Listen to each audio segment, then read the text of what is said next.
Oh, ho, Now, ho. speaking of teamwork, Hadley Hunt is informed a group of up to 8 individuals, wherein they form a U shape, beat their wings on the surface of the water so that they can drag the fish to the shells, and then they will scoop them up just like that. You can see amazing scooping over there. Now, this particular friend is looking for more fish.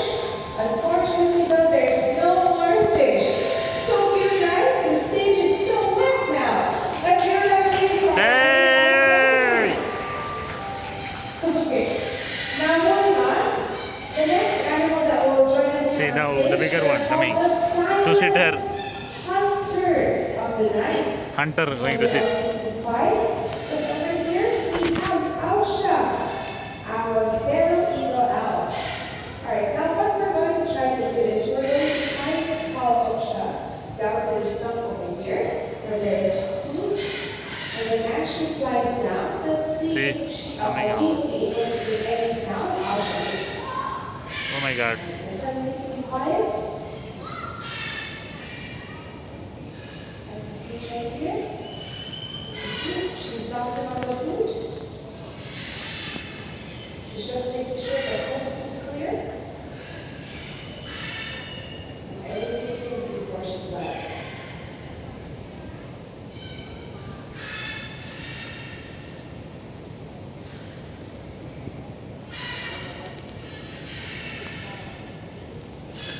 You can see her eyes are open, the coast really fast. Remember you're in the ocean? He did not see that, huh? Yesterday?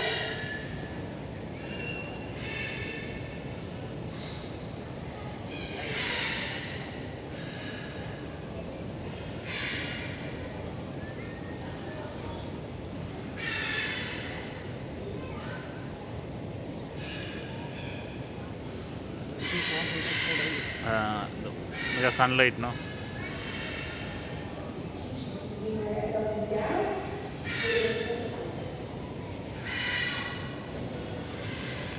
Wow! Let's give it up for Ausha! Now she was flying down, were you able to hear any sound? No, right? It's actually because owls have very specialized feathers that help muffle the sound as they fly so that they can stop and then catch their prey more easily.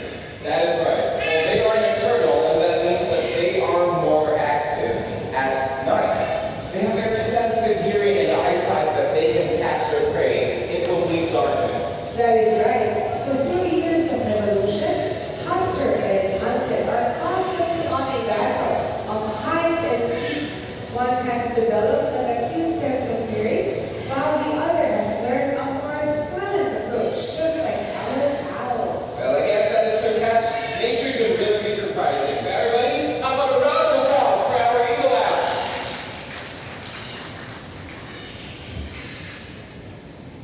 Alright, by the way guys, if you'd like to know more about the owls, but in general actually more raptors like eagles and vultures, we have a birds of prey show later on at 4:30 in the afternoon over there at the Raptor Square.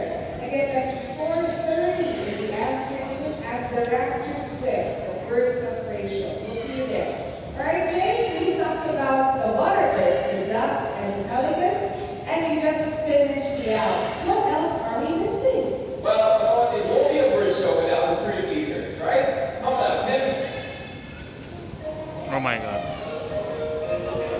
Okay, well, everybody, I would like all of you to meet Tim, our male rhinoceros hornbill coming all the way from Malaysia. Alright, now what Tim is demonstrating to us is their very unique nesting behavior that they do during breeding season. Where the time the female will lock herself up in a tree cavity, leaving a tiny hole where its tips drop the male to pass fruits to the female. That is right. Well, everybody, once the female is inside the tree cavity, she will molt all of her feathers all at once. And when she has reached these holes, and that is the time for the female to go out of the nest cavity just like that. All right. Let's go. Wendy, It's okay, we can cover all those. good luck. Wendy is enjoying this part right now. Let's go. Okay. All right, now catch. How can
Yeah, to protect their eyes from dust and debris. All right, everybody? How about a round of applause for our illustrious hornbill? Yeah.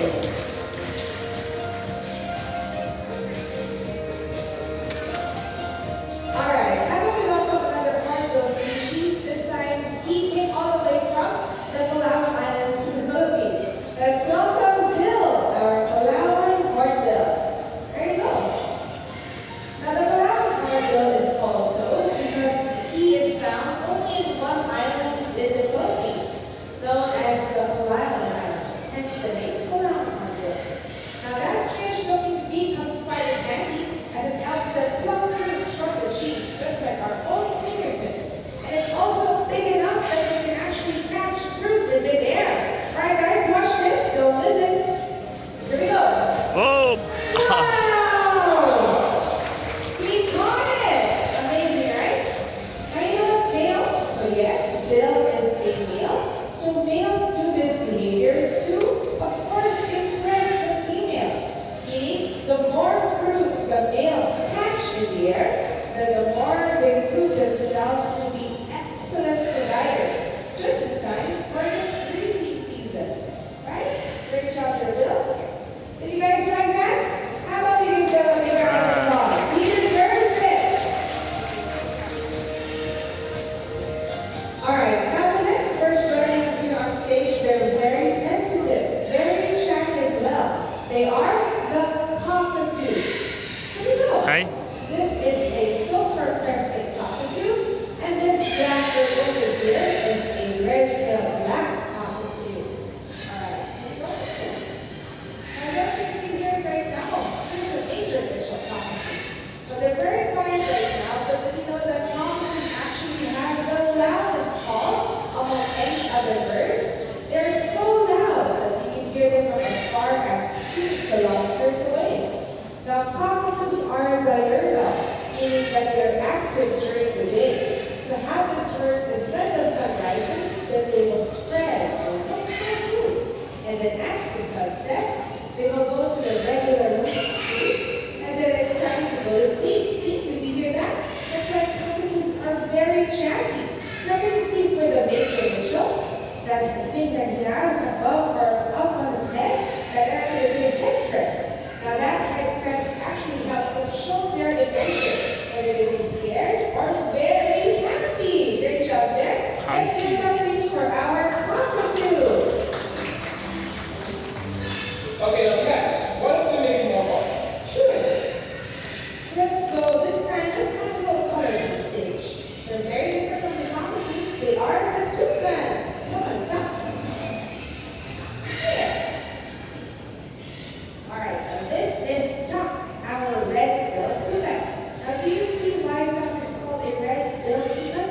Do you see the color of his bill? It's color red, right? That's why he's called so. Now speaking of toucans, did you know that toucans actually, their bill can be 3/4 or even bigger than their entire body? So based on those proportions, actually toucans are one of the largest birds. Great job, Victor. All right, now let me try to follow another species of toucan, but this one will be coming from the back. All right, get your cameras ready. Let's all welcome Cha-Cha, our shadow-billed Hi, toucan. hey. All right. Well, unlike red bills, shadow bills, they have black bills. Now, can we lower down these? Here's the thing about these birds. Even though we see them spend most of their time in the trees, they are not the best flyers around. In fact, they have two flappers which really large just to travel short distances. So you'll often see them hopping, just like this, then flying through the air. That's why they're also called as hophoppers. All right, so with that, everybody, how about a big hand for our toucans? Okay, now it's time for us to add some more colors to the stage. All the way from South America, the macaques.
proprioception and proprioception. Fantastic.